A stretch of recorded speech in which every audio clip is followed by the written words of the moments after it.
Hello friends, வணக்கம் and welcome to கோமோஸ் kitchen. நாம் இன்னைக்கு பார்க்க போகிற ரெசிபி ஆடி 1ஆம் தேதி இன்னைக்கு, அதனால ஆடி கும்மாயம் பார்க்க போகிறோம். காலையில் பிரேக்ஃபாஸ்ட்டுக்கு பூரியும் பூரி கிழங்கு மசாலும் பார்க்க போகிறோம். ஆடி கும்மாயத்துக்கு செய்கிறதுக்கு 1 டம்ளர் உளுந்து எடுத்திருக்கேன், உருட்டு உளுந்து, 1/4 டம்ளர் பாசிப்பருப்பு, அதே 1/4 டம்ளருக்கு கொஞ்சம் குறைவாக பச்சரிசி எடுத்திருக்கேன். இது போக நெய்யும் தேவைப்படும். உருளைக்கிழங்கு வேக வச்சு வச்சுருக்கேன், மாவு பிசைஞ்சு வச்சுருக்கேன் பூரிக்கு. அடுப்பில் கடாய் போட்டிருக்கேன். இந்த உளுந்து பருப்பை போட்டு நல்லா வறுத்துடலாம். செவக்க வறுத்துடணும், அடி பிடிச்சிடாம நல்லா செவக்க வறுத்துருங்க. நான் வறுத்துட்டு காமிக்கிறேன். நல்லா வறுபட்டுருச்சு பாருங்க செவக்க. நம்ம இப்போ இதை எடுத்துடலாம்.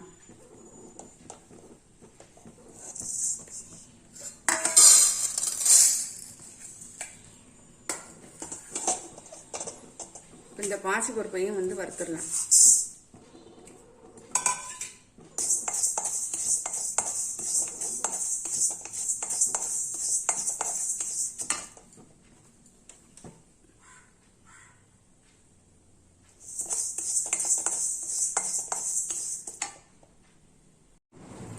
பாசி பருப்பு நல்லா செவக்க வறுபட்டு வச்சு பாருங்க. நம்ம இப்போ இதையும் எடுத்துடலாம்.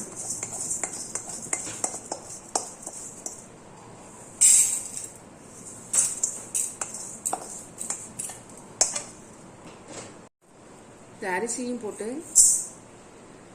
நல்லா பொரிய விட்டு எடுத்துடணும்.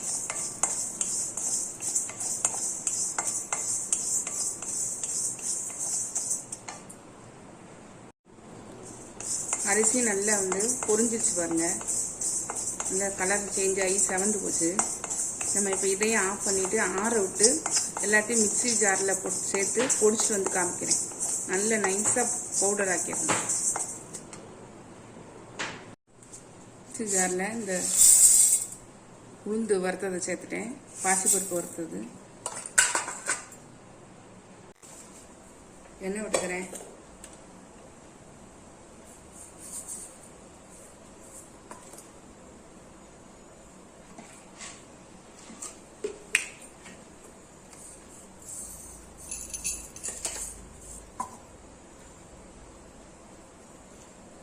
கடுகு,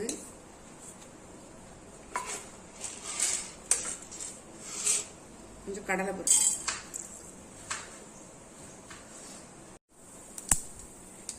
பொரிய ஆரம்பிச்சிச்சு பாருங்க. இஞ்சி சின்ன சின்னதாக நறுக்கி வச்சிருக்கேன், நீங்க தட்டி கூட சேர்த்துக்கலாம். பச்சை மிளகாய் கீறி வச்சிருக்கேன், ஒரு 3 பச்சை மிளகாய், வெங்காயம்,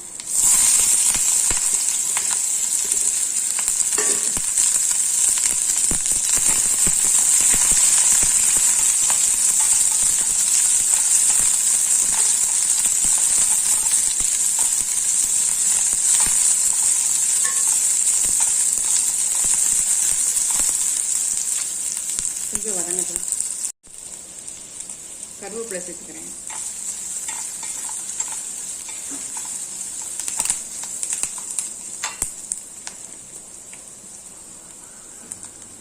ஒரு 1/4 டீஸ்பூன் அளவு மஞ்சள் தூள்,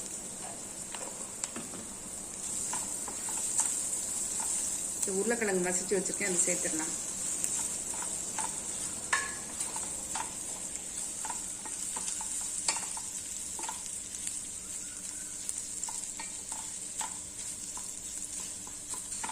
வெங்காயம் ரொம்ப வதங்க வேண்டாம், லேசாக வதங்கினாலே போதும்.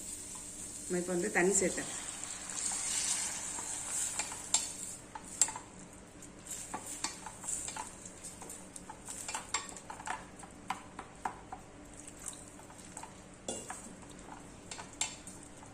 நல்லா ஒன்றா சேர்ந்து கொதிச்சு வரட்டும். நல்லா கொதிச்சிச்சு பாருங்க. நம்ம இப்போ உப்பு சேர்த்துடலாம்.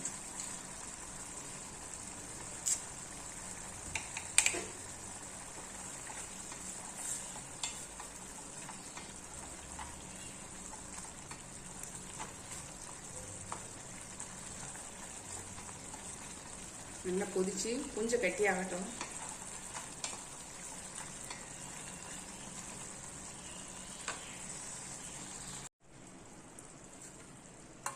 இந்த மாவு அரைச்சிட்டு வந்துட்டு கரெக்டாக 1 டம்ளர் மாவு எடுத்திருக்கேன்.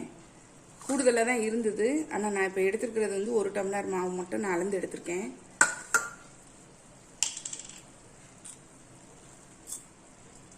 நெய் வந்து ஒரு 1/4 கப் அளவு வந்து நெய் விட்டுக்கலாம்.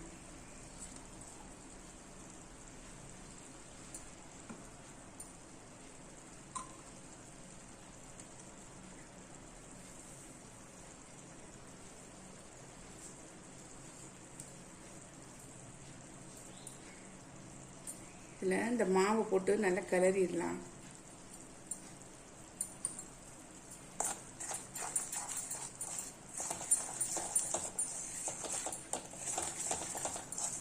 ஏற்கனவே இது வறுபட்ட மாவு தான். இந்த நெய்யில் இதுவாகும்போது கொஞ்சம் நல்லா வாசனையாக இருக்கும்.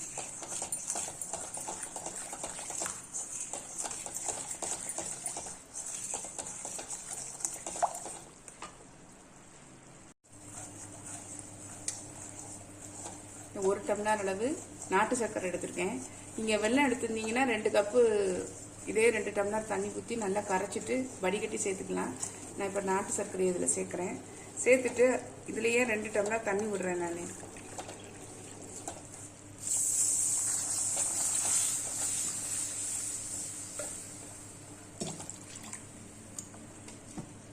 நல்லா கட்டி விடாமல் நல்லா கிளறிட்டே இருக்கணும்.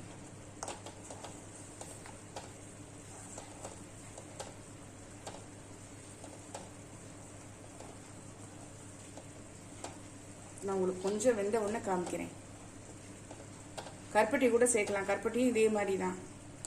எவ்வளவு மாவு எடுக்கிறோமோ அதே அளவு கருப்பட்டி எடுத்து தண்ணியில் கரைச்சி நல்லா 2 டம்ளர் தண்ணி ஊற்றி கரைச்சி ஃபில்ட்ரு பண்ணி அதில் சேர்த்துக்கலாம். இதில் ஏலக்காவோ முந்திரி பருப்போ முந்திரி பழம் அதெல்லாம் எதுவுமே சேர்க்க மாட்டாங்க.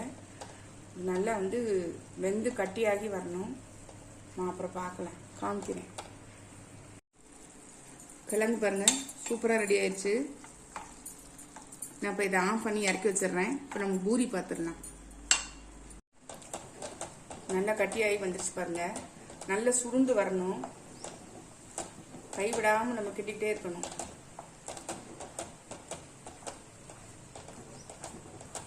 இந்த ஸ்டேஜில் நெய் 1 ஸ்பூன் விடலாம் விடலாம்.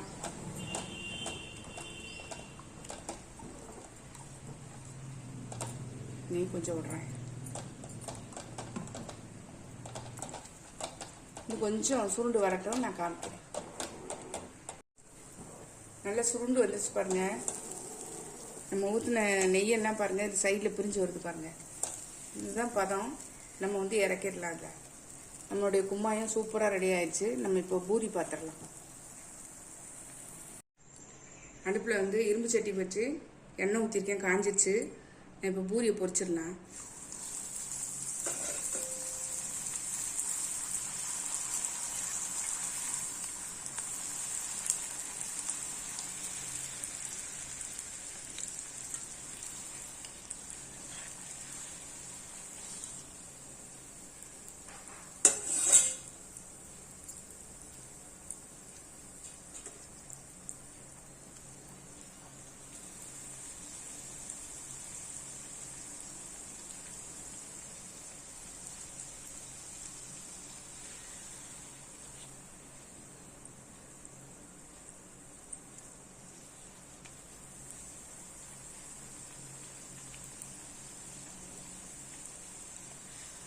பூரி ரெடி ஆயிடுச்சு பாருங்க. நான் இப்போ இதை எடுத்துடலேன்.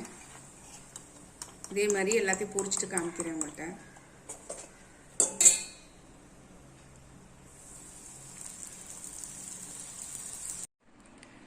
நம்மளுடைய இன்றைக்கி ரெசிபி சூப்பராக ரெடி ஆயிடுச்சு பாருங்கள். ஆடி மாதம் செய்யக்கூடிய ஆடி கும்மாயம் சூப்பராக ரெடி ஆயிடுச்சு. இது வந்து லேடிஸ்க்கு ரொம்ப நல்லது அப்படிங்கிறதுனால பெண் குழந்தைங்க இருக்கிற வீடுகள்ல எல்லாம் வந்து செய்வாங்க. ஆடி மாதம் வந்து நெய்வேத்தியத்துக்கு கூட இதை யூஸ் பண்ணுவாங்க. இன்றைக்கி பிரேக்ஃபாஸ்ட்டுக்கு வந்து பூரியும் கிழங்கு மசாலும் எல்லாமே சூப்பராக ரெடி ஆயிடுச்சு. நீங்களும் உங்கள் வீட்டில் ட்ரை பண்ணி பாருங்கள். ட்ரை பண்ணி பார்த்து கமெண்டில் சொல்லுங்கள். லைக் பண்ணுங்கள், ஷேர் பண்ணுங்கள், சப்ஸ்கிரைப் பண்ணுங்கள், பக்கத்தில் பெல் ஐக்கானை கிளிக் பண்ணுங்கள். நாளைக்கு வேறு ஒரு ரெசிபியில் உங்களை சந்திக்கிறேன். பை. தேங்க்யூ.